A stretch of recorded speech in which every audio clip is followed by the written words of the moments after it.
last 2 years on 3 continents. I'm here because I came to Poland to attend the United Nations Conference on Climate Change for the first 2 weeks in December. Unfortunately, there was a failure of that conference to make any meaningful progress. It was dreadful for all of us who were there as ecologists and not as industrial interests.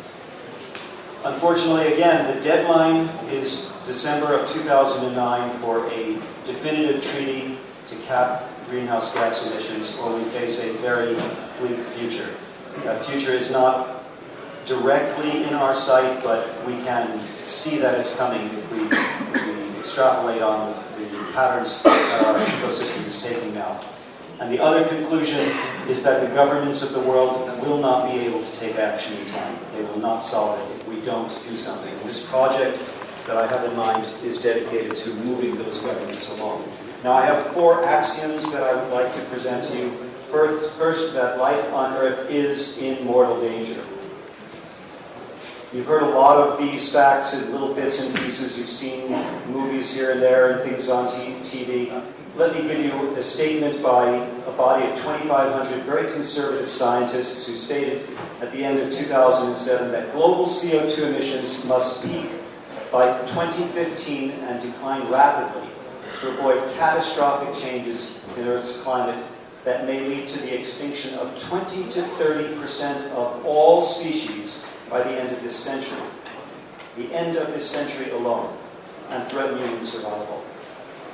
Another quotation from someone you probably know, Stephen Hawking, who is afraid that the Earth might end up like Venus at 250 degrees centigrade raining sulfuric acid. This is not light stuff.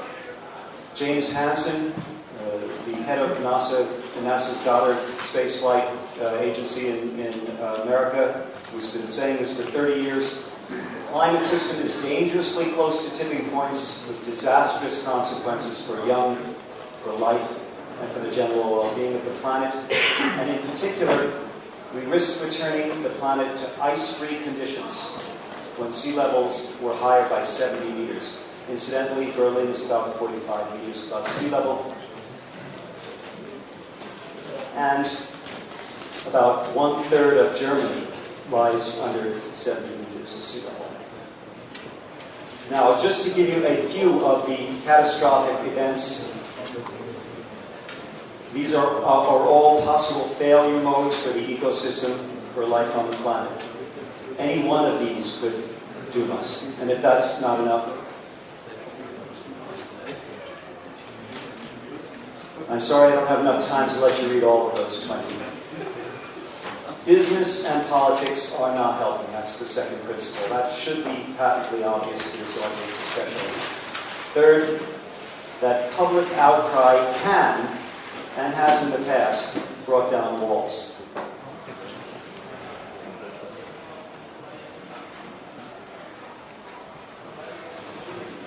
And last, that the hackers of the world can wake the world. I'm looking for a few good people to help with this project. It's estimated that 1 out of 6 people on Earth have access to the internet. This will be an important channel for the eco-political social engineering, which this project that I will propose will do.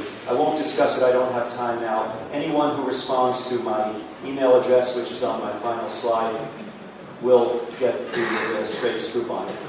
I view hackers as the key masters of the internet, and you have little to lose but your time.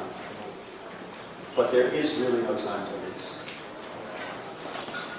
So please, if you're motivated to, if you hear the calling, please email me at this. I've already reserved the Hackers4earth domains of the .com and .org, which will be populated as part of the project, but that is not the project. The project, again, I call it eco-political social engineering. So, thank you very much.